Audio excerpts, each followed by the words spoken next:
Pledge of allegiance. Allegiance to the flag of the United States of America and to the republic for which it stands, one nation, under God, indivisible, with liberty and justice for all. Thank you. Now, if I could call upon the chair of the executive committee to report on the prior meeting. We met before this meeting to consider a request from the treasurer for a approval of a TAN, approval to give him authority to borrow up to $10 million. That's anticipation to carry through until we collect taxes near the end of the year. It's pretty custom. We did verify that he at first got the permission from the approval from the commissioners, which he did, and we have a copy of their minutes where he did go to them and they said he can authorize to come request the approval. We passed it, but we passed it subject to being effective upon passage of the budget, which gives the sufficient appropriation to redeem, to make payments on the TAN and redeem the TAN. That is a requirement in the RSA. So customarily, it's been done in conjunction with the budget approval. So we are legal. So that was the gist of our meeting. Thank you. So it behooves us to work very hard on this budget. Yes. Thank you, Madam Chair. If the representative would please identify the RSA that required us to, or required you to vote on it. 29:8. Okay, thank you. Now, before I open, I would like to begin the meeting afterwards with an opportunity for public comment.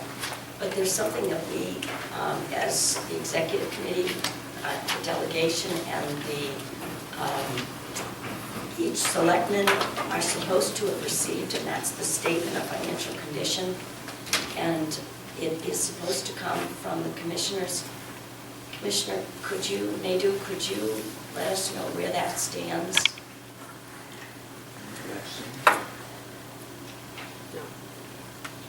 I can't at this time, no.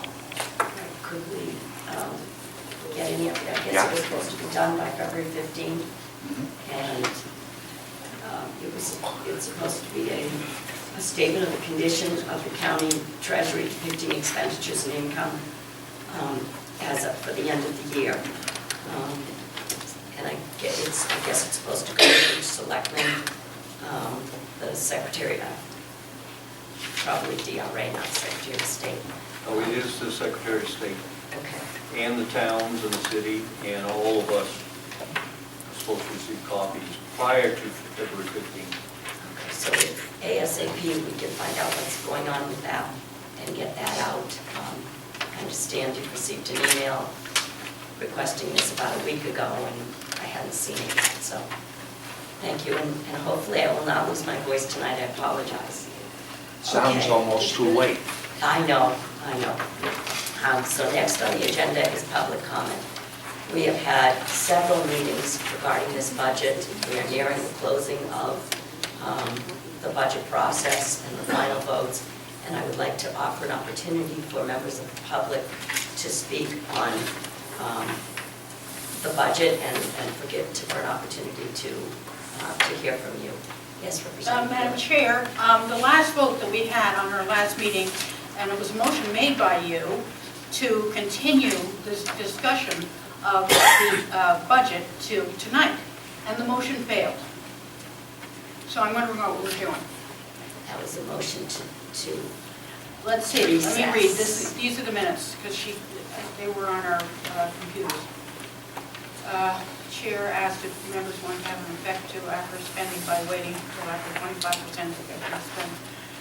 Motion Worsman, second, three more, to recess the meeting until February 24th, 2014 at 5 p.m. Roll call vote, 7 to 7, 7 to 7.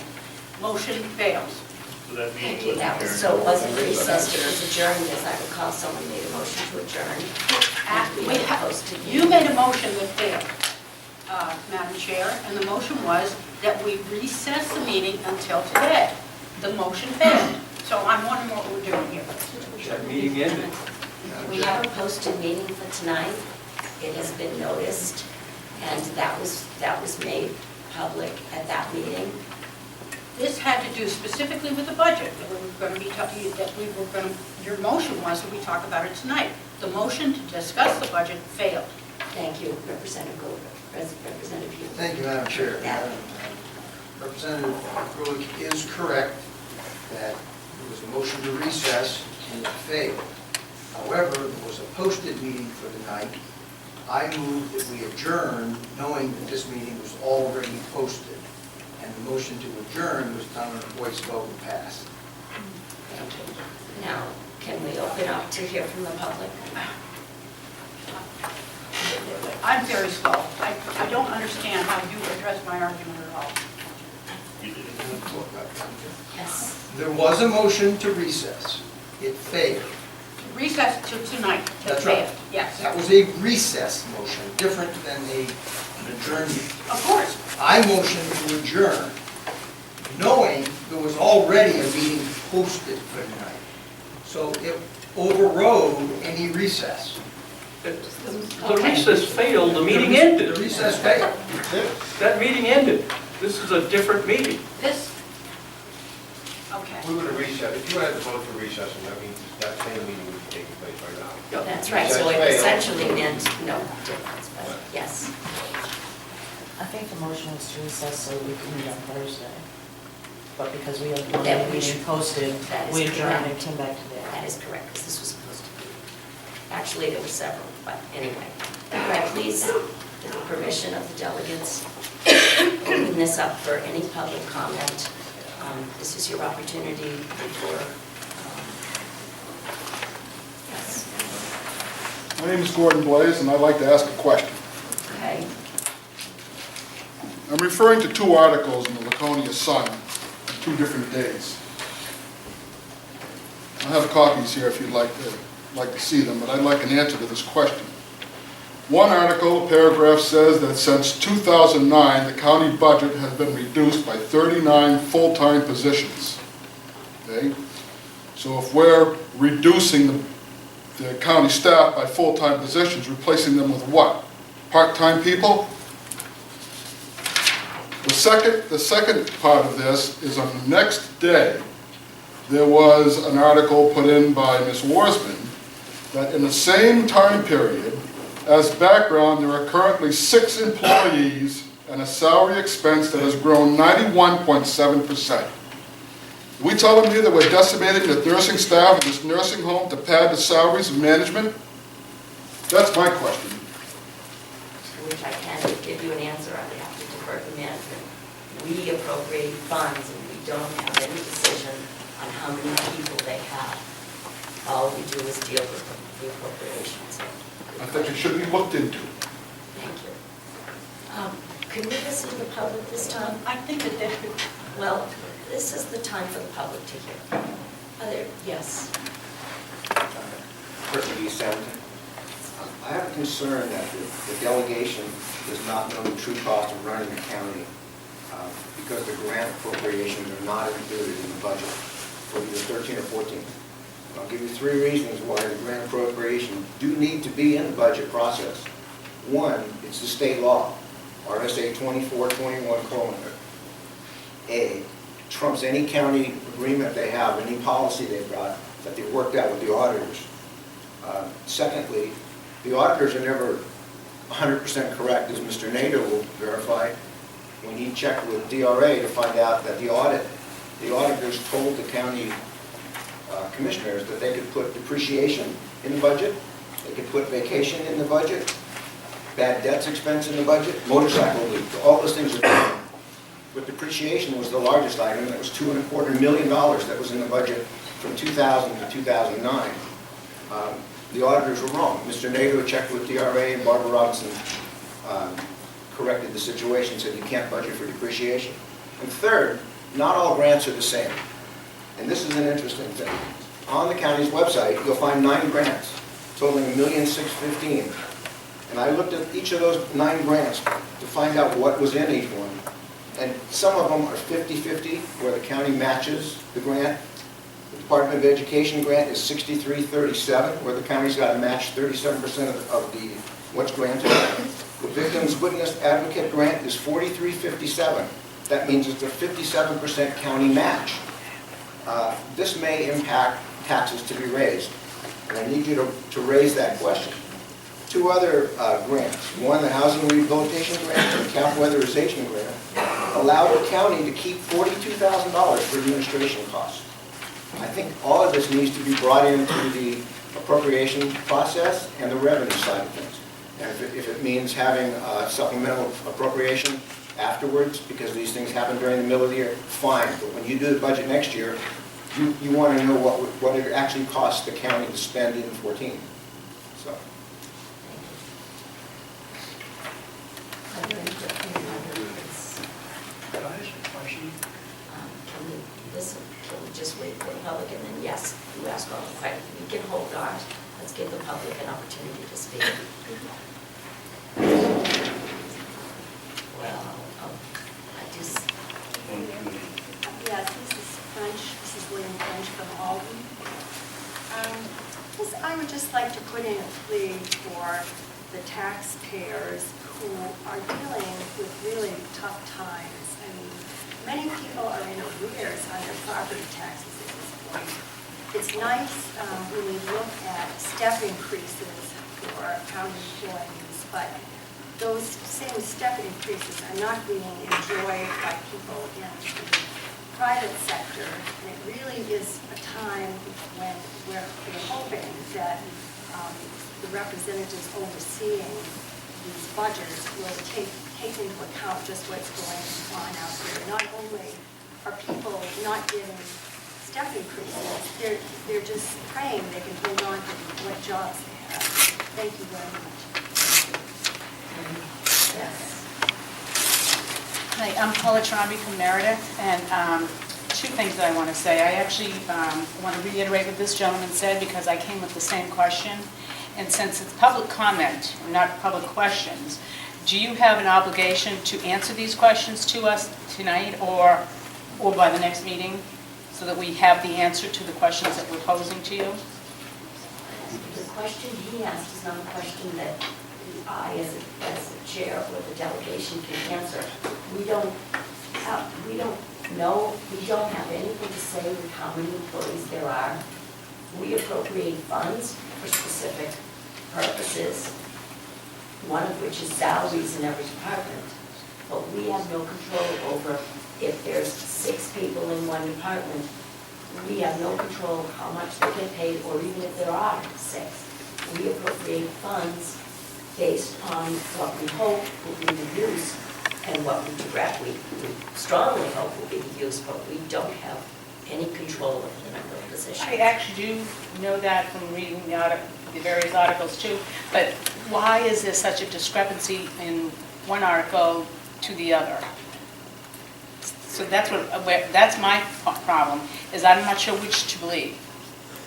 And then the other thing, I would like to comment on what this woman said about step increases. You know, those same people that work here at the county are just like us. They live and work in the county. They just happen to work for the county, and they're taxpayers too. Even if most of them, and I have no idea whether this is true or not true, even if most of them were renting, they're still taxpayers, because the landlord is taking that rental and of course applying his taxes in it. So they're not only receiving the paycheck from us, they're paying it back too. Thank you. Any comments from members of the public? Yes.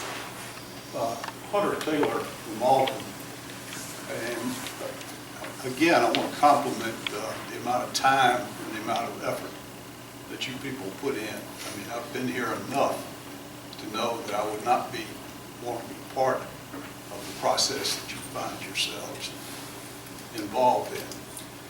I do think there's a sort of irony about the timing of this meeting in light of what was going on in Washington today.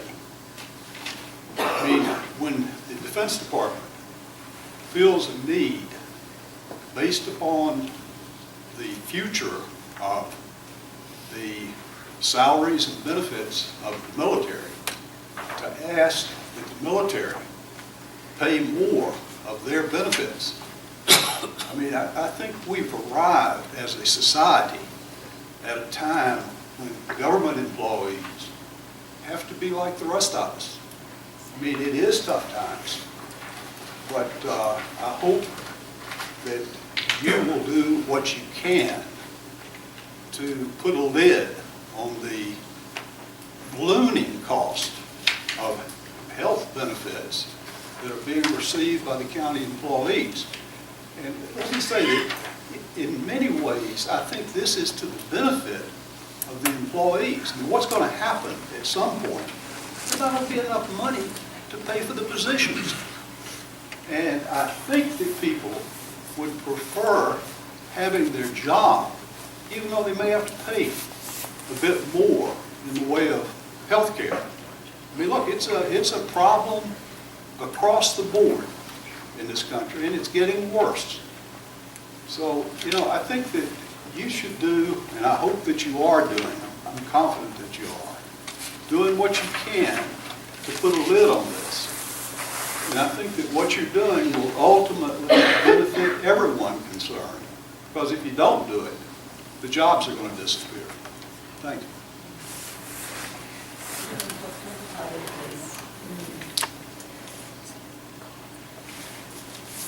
I'd like to ask another question. If you are elected officials, do not have oversight over our county commissioners and our county government, who does? You, sir, you have control. You have control I because have some serious questions in the operation of this county.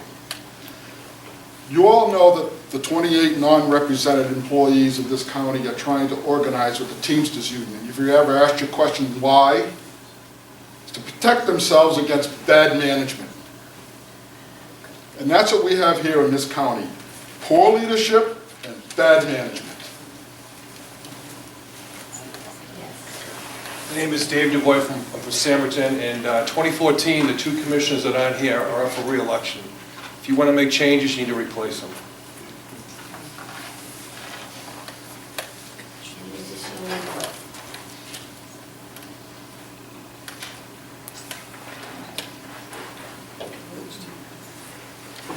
I wanted to thank all of you. I know some of you have been in the audience again and again, and we've had a lot of meetings trying to do the absolute best we could on the county budget for 2014 for the county as well as for the taxpayer. It's a balancing act that we, as the body who takes the budget that the commissioners presented, and have to make the final decision of how much to appropriate, how much to tax. Is not a task I don't think anyone, I can say for certain, any of us take lightly. So I want to thank all of you for showing up and coming and voicing your opinion in support or not. Either way, we want to hear your opinion, so thank you.